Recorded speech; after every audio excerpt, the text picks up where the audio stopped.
PR in Pakistan especially is not what PR is. I think it's just like people making money off of you. Men don't feel pain or that they should not cry, then they are believing in that and then channelizing all of that energy, and that's contributing to anger issues. It's where their frustration comes out. It's where their true emotions come out. With films like Veer Zara, with films like Rockstar, Sayara doesn't even scratch the surface. You think tragic endings are more. I don't think it was worth crying over. Parwarish is a beautiful example of how good content works. It was a story about not Noman Ijaz, not any of those people. It was about the kids. It was about what struggles they face. So joining us today is talented Ahmed Majeed, a rising star in Pakistani entertainment industry. Ahmed embarked on his acting journey in 2014 with the drama Sila or Jannat. Over the years, he has impressed the audience with his compelling performances in projects like Jhoom, Dusra Chehra, and Parwarish. Ahmed's versatility and dedication to his craft have earned him recognition and a growing fan base. Beyond his acting, Ahmed is also a graduate from a film institute in LA, reflecting his commitment to honing his skills and understanding the nuances of performance. Thank you so much for joining me today. It's Thank a pleasure. you for having me. How are you? I'm good. I've been better, but I'm good. Yes.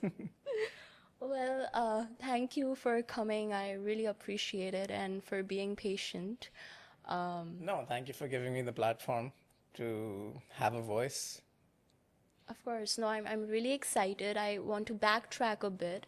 So you went to LA and you pursued education, film education in LA. So how was that experience like? That experience was extremely eye-opening because if you speak to actors over here and you ask them what method acting means to them, they'll always refer to the Joker or, the characters that Heath Ledger played or someone who sort of sacrificed themselves in order to be able to portray a character. Whereas method acting couldn't be more different from that. So that's very important. I myself made that mistake when I had my interview. They asked me, who are some method actors you look up to? And I said Heath Ledger. And the woman who was interviewing me said, God rest his soul, but he wasn't a method actor because method acting is you have to recreate the experiences. You don't actually, like, if you're playing a drug addict, you don't go back into the drugs in order to recreate that sense of high. So what you do is you remember what the high was like and then you sort of work your way towards it instead of actually abusing a substance. That's just touching the surface. So it was a fantastic experience. I had people who were on the same boat as me trying to figure out, how to navigate this industry. Obviously, that was America and this is Pakistan, so it's kind of different. But yeah, overall, it was fantastic. What are some of the key differences that you see? Because so I do theater in Chicago, and Nice. we have a certain approach in the way we do things. There's certain commitment, professionalism, right? So I think both the industries, whether we call it Hollywood, theater, indie, there itself is very different. Right. But then if you're comparing that industry to Pakistani industry, there's a vast difference. So were there any cultural shocks or any major differences that you noticed? I mean, I think the biggest difference that I noticed was the fact that over there you're given time to prepare for a role. Yeah. However, then just referring to your point where you said that, is there any difference between theater, short films, indie films, or films? I think the preparation is the same. You prepare the same way for every character. Your performance is different, slightly. So it's like if you're preparing for a role for theater, you know that your gestures have to be loud and, because people can't really like micro focus onto your eyes and like derive expressions from that.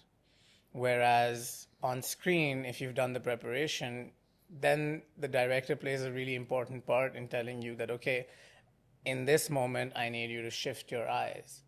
So if I was to surmise it, it would be that on screen, it's very precise. Whereas in theater, you can get away with, doing loud gestures and doing all these grandiose things that would not suit the camera. So these are the major differences. But let's say you're playing a character Yeah. in a drama. How do you approach that character? What is your thought process like? Because, there are certain characters that actually we see these are lead characters, but supporting characters end up making more difference and they end up standing out compared to those lead characters. Right. So I also feel that it's the actor, right? How knowledgeable he or she is and what they are really giving to the drama or to that character. So what is your approach when you get a character? How do you prepare for it? So over here, what happens is like you're called a day before and you're told, okay, tomorrow you'll be on set. So once you get the script, you read through it and you realize, okay, this is something that's very similar to who I am as a human being, and this is something that I'll have to reach for. So every character that you get, you have to first decide that has this character come to me as me, or do I need to extend myself to reach this character? For example, if like I'm playing a serial killer. So for that, I'll need to tap into things that I wouldn't need to tap into if I'm playing someone who's very close to who I am as a person. So it's just about that, and then you work your way from that towards actually embodying the character and then showing up on set. You just mentioned in one of your answers that here actors don't get enough time to prep for their characters. Coming from a place where actors really do get ample of time and they're able to really understand the character, does it get frustrating at times? I mean, it doesn't get frustrating because I think the Pakistani industry on its own has its own DNA.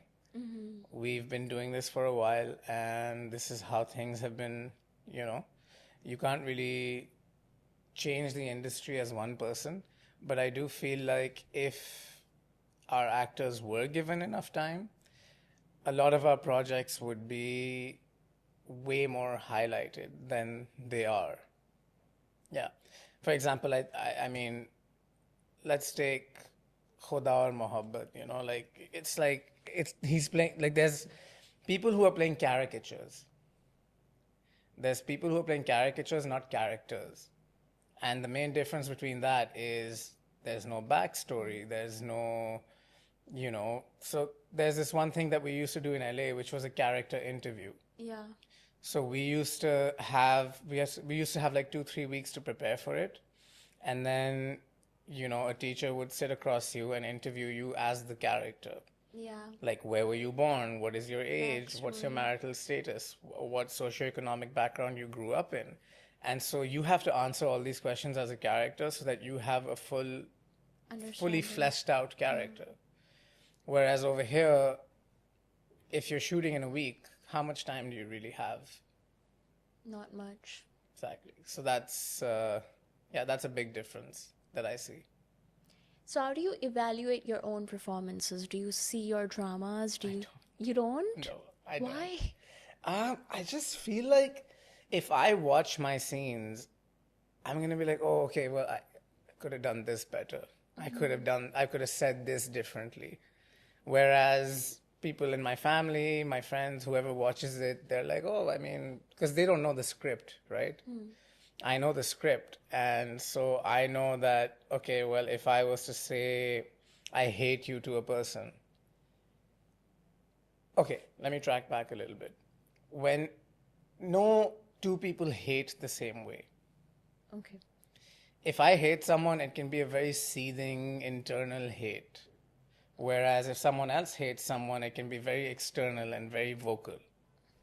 So you have to sort of understand how your character would deal with hate and any emotion in general. So, yeah, so when I'm watching my performances, I'm like, okay, well, maybe because he's such a cerebral character, he wouldn't be so vocal about his hate.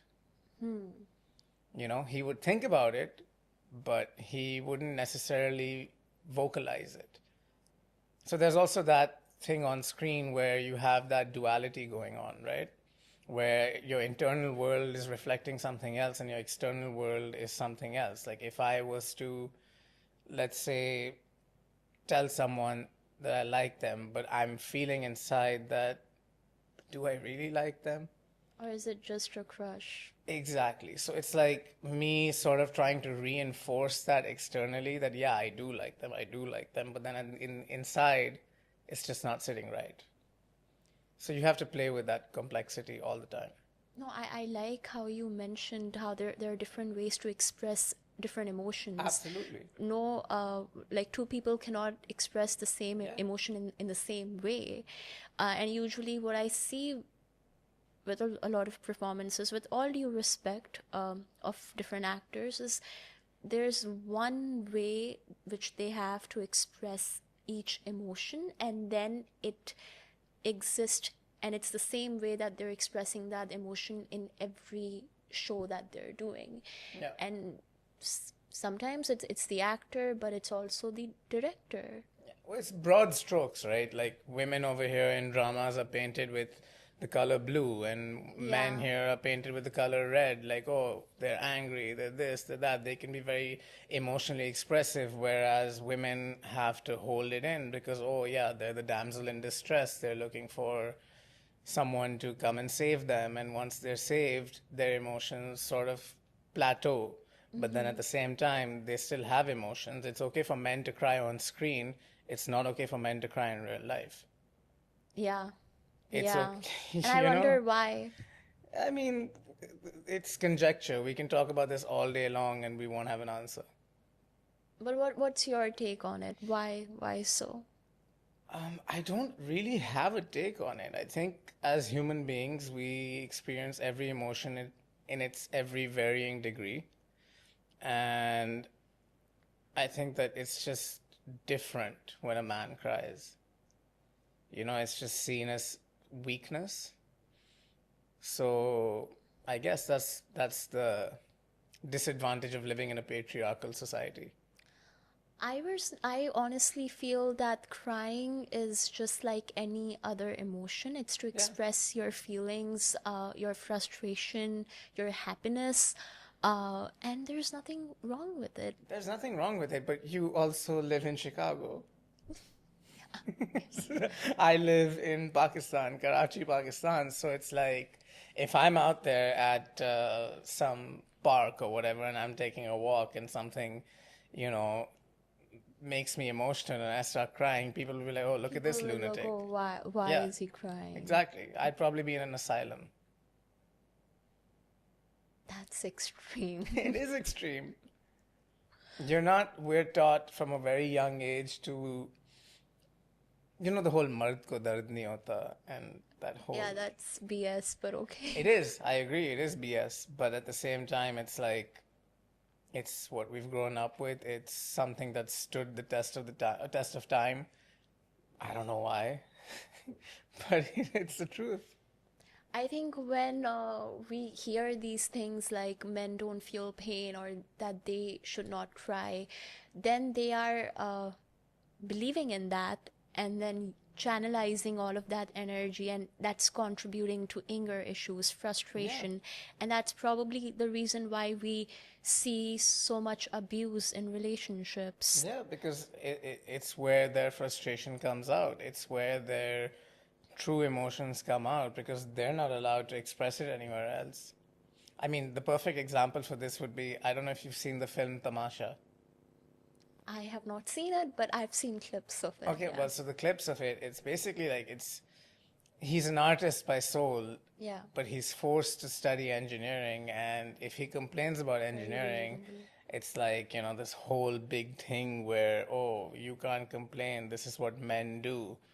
And then at the same time, it's a whole journey, right? It's like he's doing a 9 to 5, he's fed up. So it's just that if you really let people pursue what they want to pursue, they might end up a lot more successful and And content. not in the quintessential way. You know, like, oh, success equates to how much money you have. So, yeah, I think for me at least, the most important thing is happiness. And I'd rather be happy having pursued something I did and it not working out than doing something that I don't want to do and it working out to an extent where I can just barely survive. Yeah, because after a point of time, if you're unhappy with what you're doing, it ends up affecting your physical health, your mental health. Absolutely. Um, and you just become a very frustrated person because you feel like, gosh, I could have done so much with my life, but what did I do? Yeah, I'm so still stuck so here. that's what happens in the film. He develops cognitive dissonance. He doesn't know who he is anymore. Because on the one hand, his love interest is telling him that, okay, you are not this person, you're the artistic storyteller.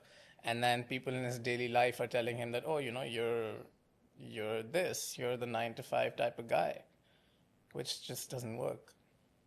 I think in this industry where there's a lot of pressure to be seen, to be visible, we have these different PRs, publicists who are constantly writing articles and really projecting a certain actor in a certain way.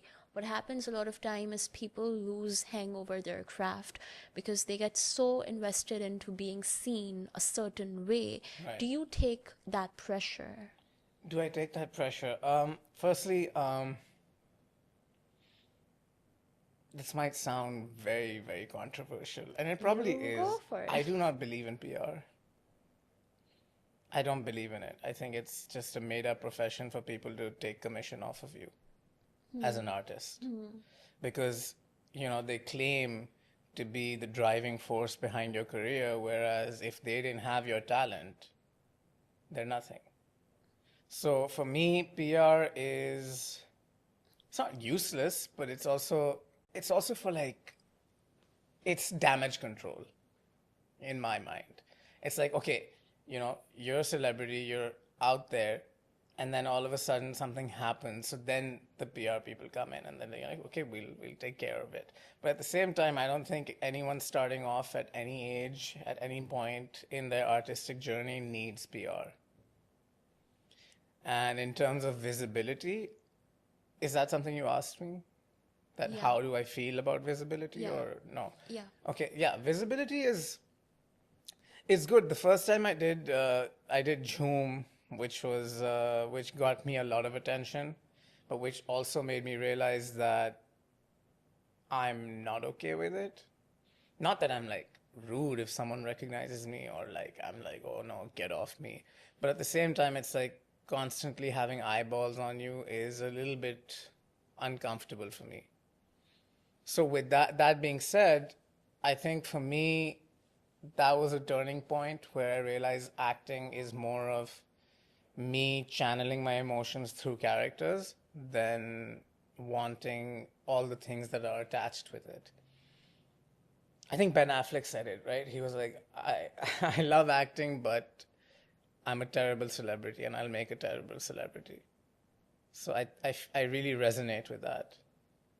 No, no, that's really interesting. And going back to your point about PR, I feel that no PR can make you a star if you don't have it in you. Yeah, Whether it's absolutely. your talent, connections to an extent, but those don't come with PR. Those come with your confidence Yeah, and how you are putting yourself in yeah. front of these different people. I mean, what does PR really do here? They pay Hello Magazine 8,000 rupees and they'll put up a post.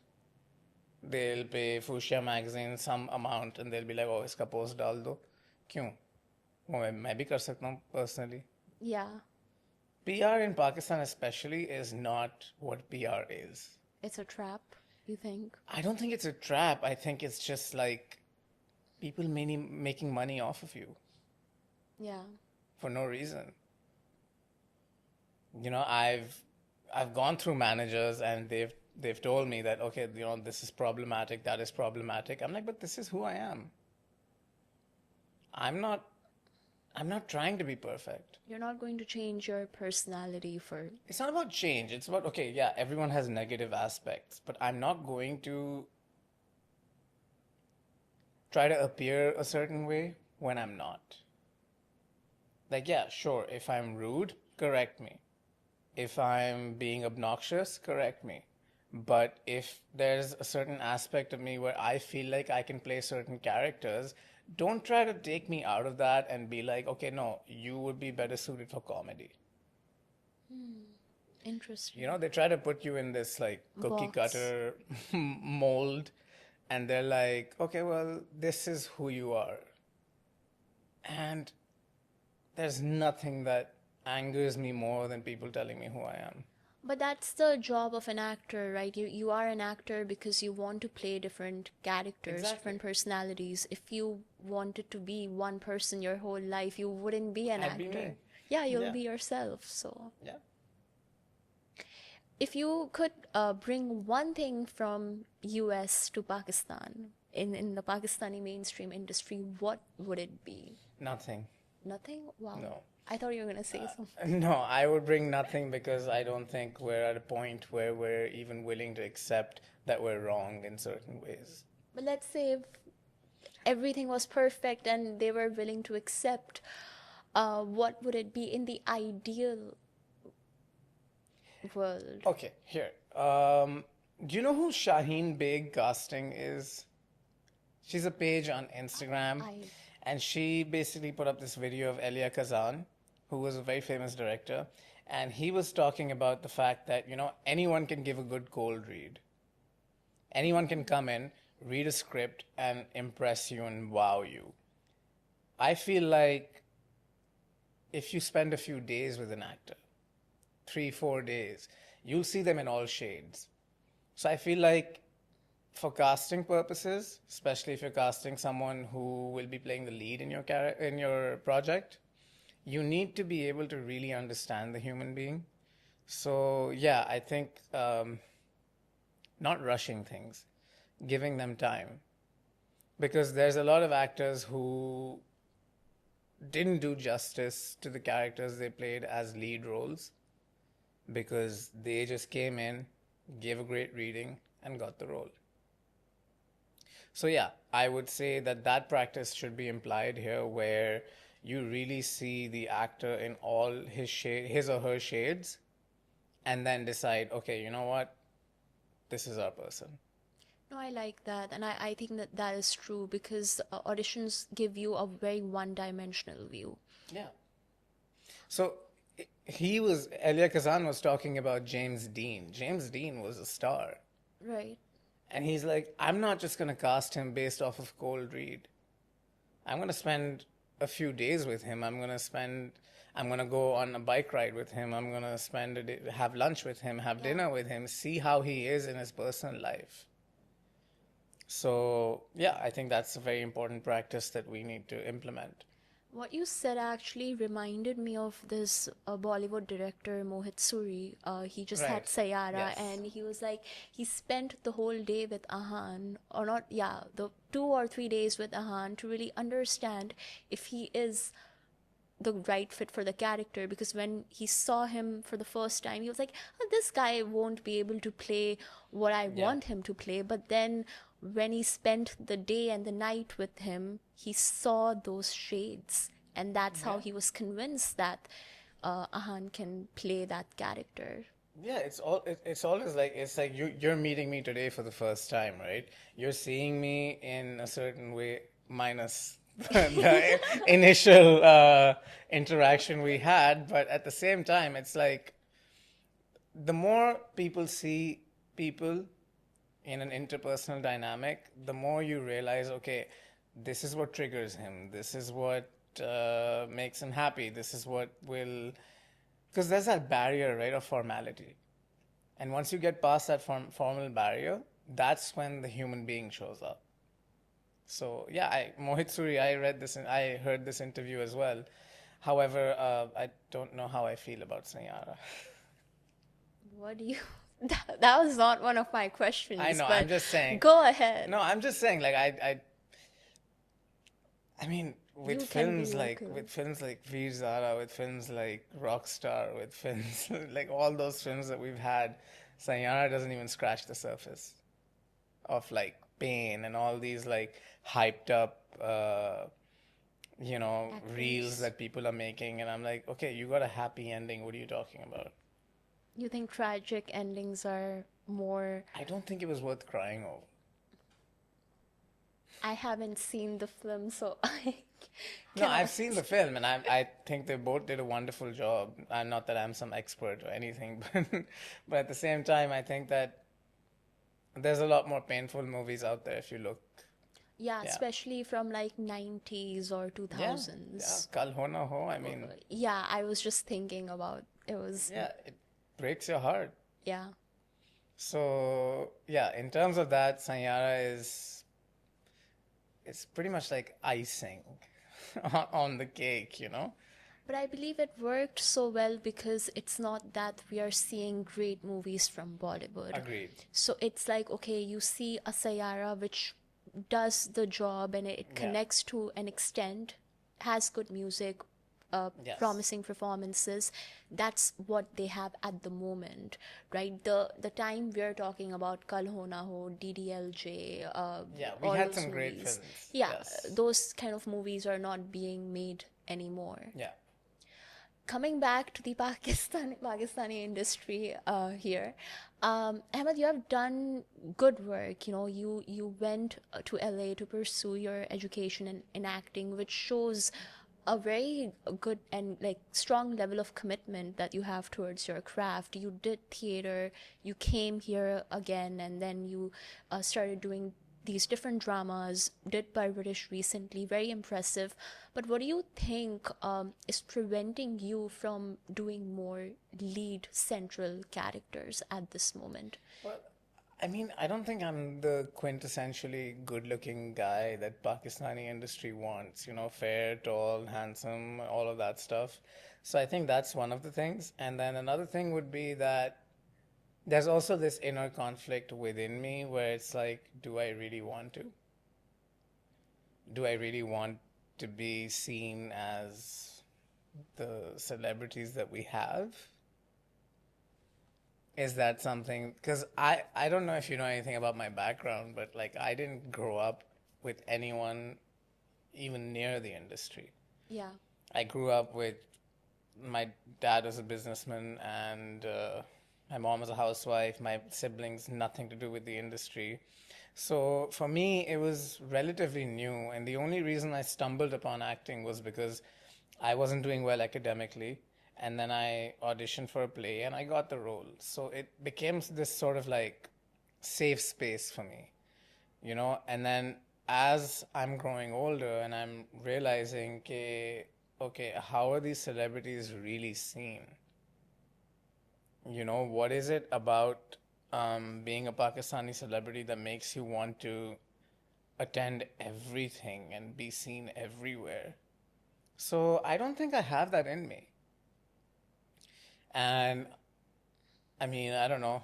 We're sitting here, पता नहीं कबूलियत का वक्त हो या Yeah, ना हो भी manifestation. सकता है लेकिन the only way I see myself becoming a lead actor or whatever is if I can keep my private life private and public life public. Like whatever I act in, people see, people can judge, people can hate it, people can love it. I don't care. I've done my job. But in terms of wanting to know what my family dynamics are and all of that, who I'm married to if I'm married, who I'm seeing if I'm seeing someone, that's That's irrelevant. it's irrelevant and it's also very, very juvenile. It doesn't matter. I think the audience does not care much about who an actor is seeing or Yeah, he or she is in relationship. but it's like a domino effect, right? If on an interview someone asks me and I'm very open about it, and then it'll just go from the interview to the audience, and then the audience will start talking about it, and then the journalists will start looking for clues, and then they'll be like, oh, okay, well, oh, look, we spotted them together, and like, it's like, that's not needed. That's not acting. Yes, at a certain point in time in my life, I did want to be famous. I did want the spotlight. But now I want to do my job. I want to go home, sit in my study. If people don't like my work, okay, fine, sorry. I'll be better. But if they like my work, thank you. I'll still be better. So I was seeing your interview that you did with Fushia, with Rabia, and Yes, I was reading all the comments, and they were very positive, right. right? Very acknowledging, which makes me believe that it's not the audience entirely. It's not. Yeah. It's definitely not the audience entirely. It's basically, okay, for example, the audience has been fed this one narrative for so long कि वही सास बहू Yeah, yeah, एक लड़की को शादी करनी है स्टेबल लड़का ढूंढना है ये yeah, वो okay, all of a sudden Parwarish comes along, breaks that whole mold, yeah. you know. So it's like, for the longest time, producers, directors assumed that, firstly, we can't operate from a perspective that the audience is dumb. They're They're not not. dumb.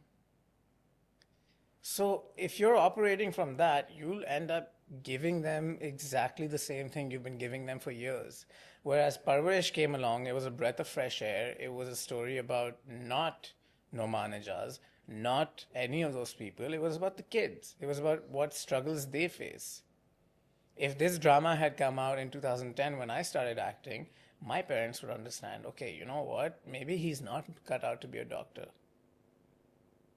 So it was a very impactful story, and it also cemented the fact that the audiences are looking for more. We're just not giving it to More them. quality content. I think Parvarish is a beautiful example of how good content works. It shines. So I was watching the show. I binged watched it. I Oh, you binged it. loved it. I was I think I was watching it back to back 3 days, awake till 5 a.m. and my mom was like, "What are you doing?" But anyway, off topic. But I love the show for how it highlighted, these parental pressure that exist, the generation gap. Like there's one scene in Parvarish, the very first scene of the show actually, where the mom is making biryani and the daddy is like, did you use packet ka masala or Yeah. something? And the mom is like, yeah, well, no, but everybody uses it. I mean,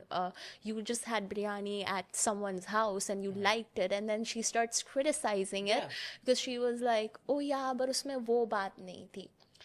So I think those small scenes, things that happen daily They build up. in our Yeah. lives, but they have such meaningful impact and message. And there's so many like other scenes also, of the character of Wali, right? He wants to pursue music, but he is doing it on the side. He is doing everything that you should quote unquote not do, but he is hiding it from his father because he just doesn't have that relationship with him Yeah. to And open also, up. it's also that it's not our job to educate our parents. Yeah, And it's not their job to impose onto us.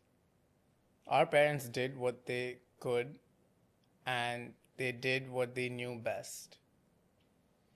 We're doing what we know best. And yes, if they have questions, ask questions. But if they're going to try and put us in a cage, that's a whole different thing. then you break that cage. No, I don't know if you break that cage. You become very confrontational. You go like, okay, listen, what worked in your time is not going to work in today's time. My parents didn't have ChatGPT. My parents didn't have Facebook, Instagram, TikTok. So now, literally, the entire world's information is on our phones. So there's nothing stopping us from succeeding except outdated ideas. लोग क्या कहेंगे? लोग क्या कहेंगे उनको, that has not really ever affected me. I've been very, it's like in one ear, out the other. That affects the parents, right? Yes. And that's how their fear or insecurities stem from. Log kya kahenge? What would this person say? When it's really irrelevant, because is this person going to be with me when I'm on my bed? Probably not. Yeah, but it's also, okay, I said this in the other interview as well, where it's like our parents will say log kya kahenge, but then they'll go watch a Shah Rukh Khan movie. Yeah. Yeah. What do you think, Shah Rukh Khan, what do you do? He hasn't studied engineering. He's not some excellent mathematician. Yeah. So, it's that duality, it's that double standard that they have. So, yeah. But again, it's not our job to get rid of that double standard, and it's not theirs. It's just our job is just to keep our head down, keep working until we're at a point where we just can't be ignored. No, absolutely. Just thinking from their point of view, a lot of parents feel that this industry is unsafe, especially for women. How true do you think that is? I mean, I haven't ever been a woman.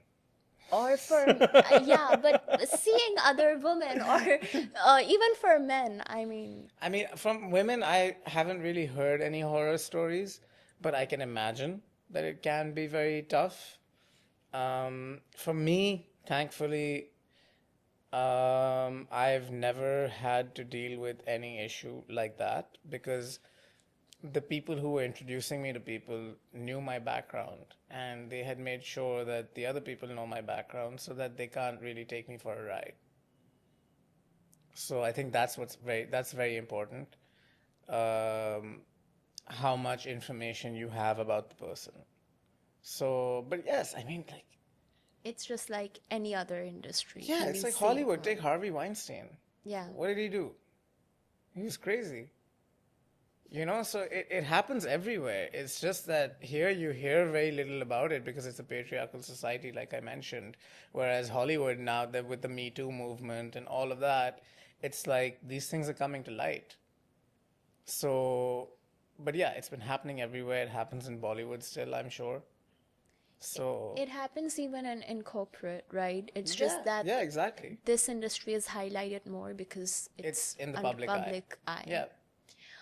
But one thing I feel that you can speak on is the finances, the aspect of finances in this industry, because it is very uncertain, right? You don't Right. know when your next project is coming.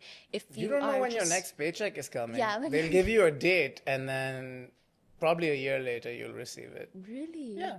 Has that happened to you? Not to me because like I said, when I was arrogant, I would really, really, probably to a point where I upset people. I was like, I need my money. I want my money. I don't care.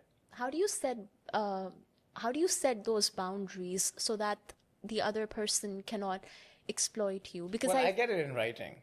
you get it in writing. Yeah, so whenever I get locked for a project or a commercial or anything, I tell them, okay, what's the payment timeline? And then they'll try to send a voice note, and I'm going to be like, no, you're going to send me a written down thing. So they'll be like, oh, 60 to 90 days. And I'm like, okay, 60 to 90 days. I'll wait 60 to 90 days. 91st day, I'm like, where is it? You Because if you confront don't give them. it to me, I have it in writing.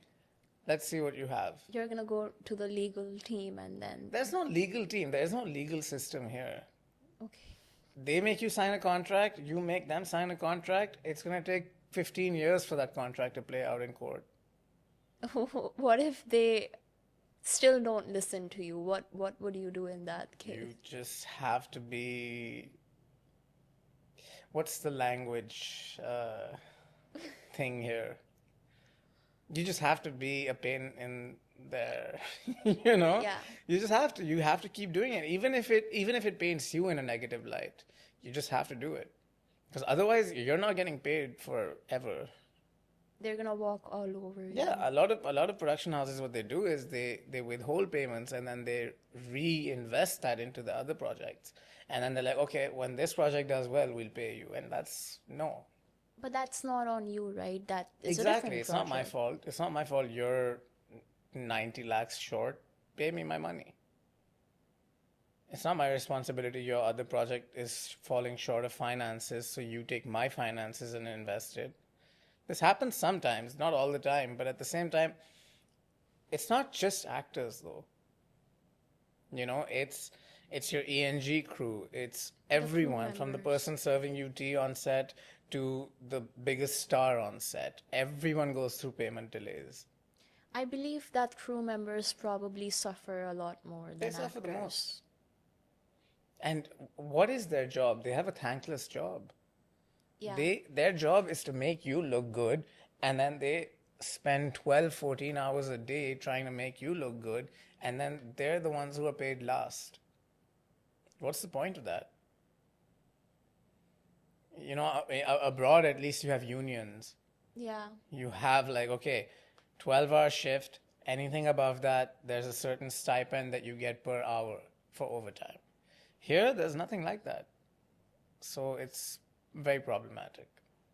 How do you manage your finances I, with so much I'm the uncertainty? last person to ask how I manage my finances. I don't manage my Who finances. manages your No, finances? as in I don't manage my finances. I'm very bad at it.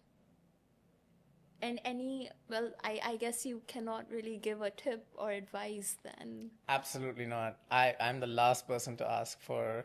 I would say anyone watching can reach out to my dad, but not me. I'm the worst. Okay, Yeah. so you once said in your interview that love is forgiveness. Yeah. Do you remember that? Yeah, of Yeah, course. yeah. Do you feel that our generation struggles with that concept? I feel that What they're do you mean very our impatient. generation? I mean, Are you a this. millennial? No, I'm Gen Z. You're Gen Z. Okay. So I don't. Gen Z millennial. I mean, Big difference. okay, big. But I can't really speak for Gen Z. I can speak for millennials. I grew up with a lot of great friends who, and family members who have always extended that courtesy to me. Whereas I don't know about Gen Z. Gen Z, they meet virtually on Instagram, on TikTok, or whatever, and then all of a sudden, when it's not working out, they're very evasive and they'll just End completely things. ghosting is a Yeah, term they have. situationships. Yeah, and they'll just cut the cord instead of, I was watching this interview where, was it an interview or a show? I'm not sure, but it said that, like, today's generation isn't the type of generation where they're like, Sacrifice. we're gonna work through it, whatever it is. Because the first sign of a problem arising, they'll They'll leave. scatter. Whereas millennials and above, they're very Patient. patient and like practical, and they're like, okay, listen, okay, this is the issue, we'll work through it. But maybe it stems from the fact that they have probably seen their parents and grandparents being very patient with each other, and typically the woman suffering, the mom's suffering, right? Right. And that does have an effect in the way you see things or you approach things, and you just start having less and less patience towards people. I'm just trying to understand the other perspective. Yeah, I get that. I get that you're trying to understand the other perspective, but it's also, I mean, let's take for example marriage, right? It's not a 10-year commitment. It's not a 5-year commitment. It's a lifelong commitment, right? What does that entail? It entails patience. It entails everything. That you, no matter what the problem is, you have to take care of it. No matter what the issue is, you have to take care of it. So for me, in that sense, I think that as we've gone down and down and down with the generations, that concept has been diluted, and now people are just afraid of marriage.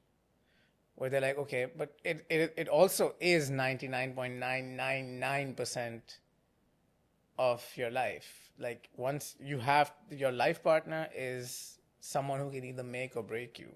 Yeah, absolutely. So, in terms of that, I think Gen Z is just scared.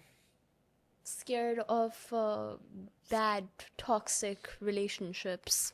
Yeah, and anything in general, like, am I making the right decision? They tend to overthink a lot. Yeah.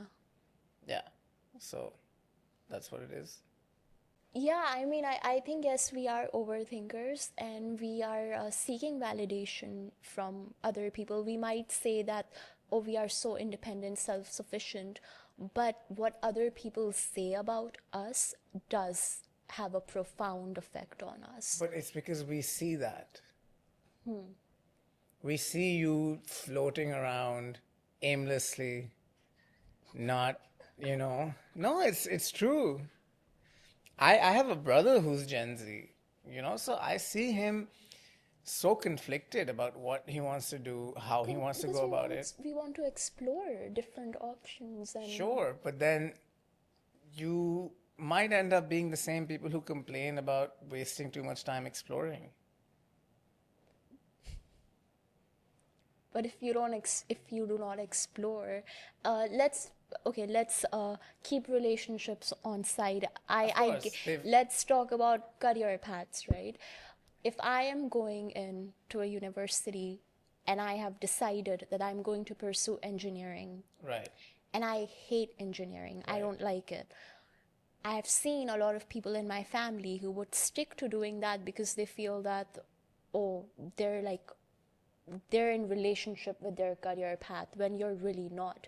With our generation, we are more open to just letting go of things and exploring different career paths. I Do you know how many times I changed my major? no, 6 times. okay. Okay, and I think if I did what I was doing initially, What were you doing? I was pre-med. I was Pre-med. doing medicine, and I'll tell you I'll tell you why I was doing that too, because I saw my cousins were doctors, and I thought, okay, that's the benchmark of success. If I want to be successful, this is what I should do. But When you it's really thought not. that, or did your parents make you think that? Not, I did. I think So then I'm that's probably you. the exception. Yeah. That's you, right? Yeah. That's you looking at something and going like, oh, this is the benchmark. And then that benchmark changed eventually, right? Yeah. Okay, continue. Yeah, that is what I Right. yeah. So now let's say, okay, you saw that as a benchmark, and then you go like, okay, maybe not. Maybe I want to do music. And then even music doesn't work out. And then you want to do art. Even art doesn't work out. Where are you? I am a software developer and an No, no, actor. no. You are a software developer, but at the same time, it's like, I don't know the words and how to explain this, but it's at some point, what is your definition of having a career that is fulfilling? I think every day when you sleep, every night when you sleep, you should be content. Like today, when I'll sleep, I'll be happy because Right. I had great conversations with three amazing actors, right? And Right.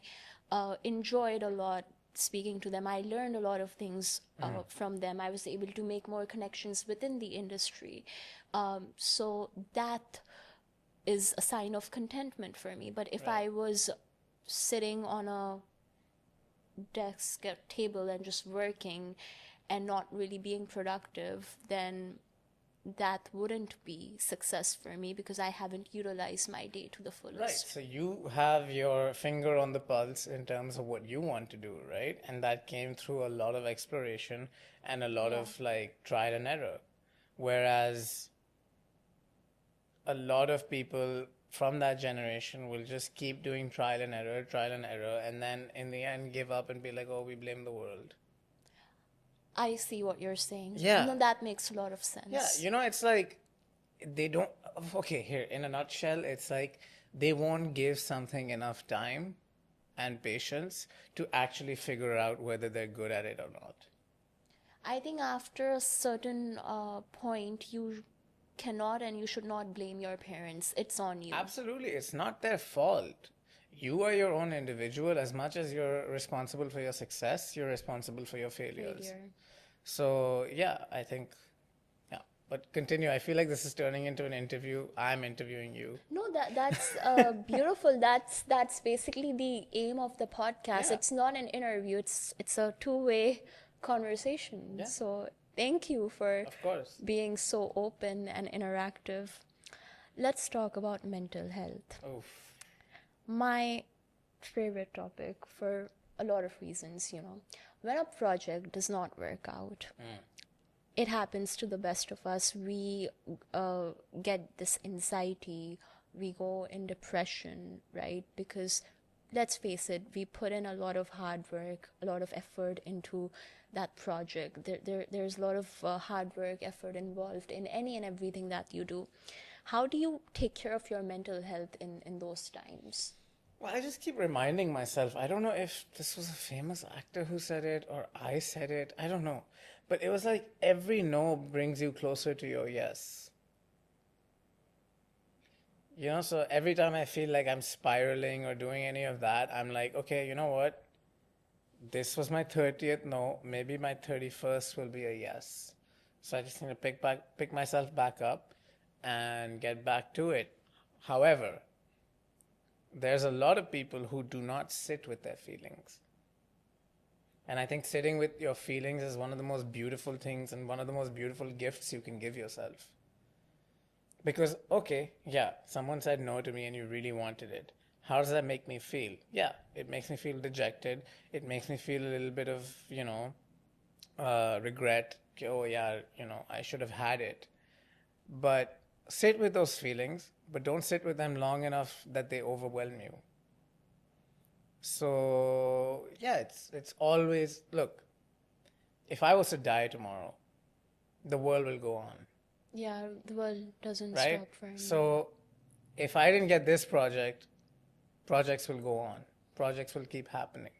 So I'll find one. That's not something I worry about too much, but I also don't deprive myself of feeling the rejection, because when I do get accepted, that rejection will almost make that acceptance a lot more what's the word? It'll make it seem like a great achievement. No, of course, I agree with that. But what has been the most hurtful rejection? Nothing. No rejection has been hurtful for me, because I realize it's not personal. I'm just not the type that they're looking for. No, I like that thought process because a lot of people end up taking rejection personally. Yeah, it's not. It's like if they're looking for someone who's 6'2", I'm not 6'2". You can't make me 6'2". So if I get rejected, yeah, no. Why did I put myself out there for a 6'2" role? That's on you. Exactly. I think rejections are also a way for you to analyze what you were doing wrong and how you can better yourself and your craft. Absolutely. What's your take on the influencer culture? Because there's certain people who get chance because they have certain number of followers, which is fine, I guess, because they earned it. But for someone like you who works so hard and has actually pursued formal education in acting and theater, does it get hurtful at times that, oh, this person is getting this opportunity over me because they have X number of followers? No, so for me, it's like the easier you get it, the easier it goes away. Firstly, with influencer culture, it's like I respect them because I could not post my breakfast every day. I could not post the smoothie I'm drinking every day. I can't do that. That's not something that I'm comfortable with. I rarely post my family. I rarely post what I'm doing day to day. So for me, it's like there's a big, big line that divides influencers and actors. And as long as that line doesn't get blurred, it's great. You want someone with followers? Sure, hire an influencer. They deserve it too. They're, they're giving you they're giving you a sneak peek into every little detail of their life. Take them. It's not an issue. I'm not going to do that. I'm not going to tell you I'm having biryani for lunch. I'm not going to tell you I'm having whatever. It's like, that's a very small example, but it's like, oh, like I'm very uncomfortable when I get a PR box. I'm like, okay, what? What am I supposed to do with Yeah, that? I'll use it. I'm not going to record a video and be like, oh, thank you so much, knowing that it was sent to me for the fact that I will record a video and put it up on my Instagram. So I can't do that. It's very uncomfortable for me to lie in that sense. कि भाई, oh, if a perfume is really bad and I have to How do you review it and go like, praise? oh, it's so amazing, just doesn't happen. So yeah, influencers in their own right are doing their job, doing well, and act. But there is a big, big, big line between influencers and actors. So looking back, what advice would you give to your younger self? To my younger self, don't do what you've done up till now. What did you do? Huh? What did you do? I mean, just there was a time I was impatient. There was a time where, as a child, all that glitz and glamour and all that fame is very attractive and very like, oh, it tries to lure you in. But just keep your head down, keep working, and you'll be fine. So that's the advice I would give my younger self. And what legacy do you want to leave, not just as an actor, but as a person? As a person, what legacy do I want to leave? So, okay, as an actor and as a person, or just as a person? Both. Both. As an actor, I feel like, the reason I act is because in my day-to-day life, I'm a very emotional person, very sensitive. And there's some times where I don't know what to do with those emotions. So characters serve as vessels for me, where I can just store my emotions and then just keep them and brush them aside. They're not living in me anymore. They're living in that character. And I think every actor has this inherent need to immortalize themselves by being on screen, by because they'll still be accessible after they die. But for me, it's more to do with the fact that I want to be remembered as an actor because my parents and family knows me one way, my friends know me another way, but I want the world to know me as whatever they can YouTube about me. It's not about immortalization. It's not about being on screen for the remainder of time. It's more about कि भाई एक अहमद था जो जिसकी family उसको जानती थी, एक अहमद था जिसके दोस्त उसको जानते थे, और एक ये अहमद है. You're different person. We all are different with different people. Yeah, we wear social masks. Yeah. So for me, it's more important to know. It's very important for me for people to be able to differentiate that I'm playing characters, and then for my family I meant something else, and for my friends I meant something else. So it's like this. What is that thing called? The trident. Yeah. It's like these three things sort of coming together. Yeah. And then also, like, when I die, when I'm gone, people have YouTube. People can find me. I've done work that will be online forever. Yeah. No, that's really powerful. That's just it. And why I want to do it as a human being would probably be because, like, if I just want to reach a level where, like, let's say if, like, my children to be, or my nephews or nieces or anyone wants to get into acting, they don't really have to go through the whole same process that I went through. They have my last name and they can just... I want them to be proper Nepo kids. Really? I don't care. Wow, that's unique. There's nepotism in every field. Yeah. A doctor's daughter will probably get a better job than a mechanic's daughter who's a doctor. Will have access to more resources. Access to more resources and just a certain pedigree, right? Like, if I do my job well and if I'm remembered well and I do roles that are impactful, they'll know that, okay, they're not banking on the wrong person. Yeah. Even if they do turn out to be wrong, it's fine. Because at the end of the day, you can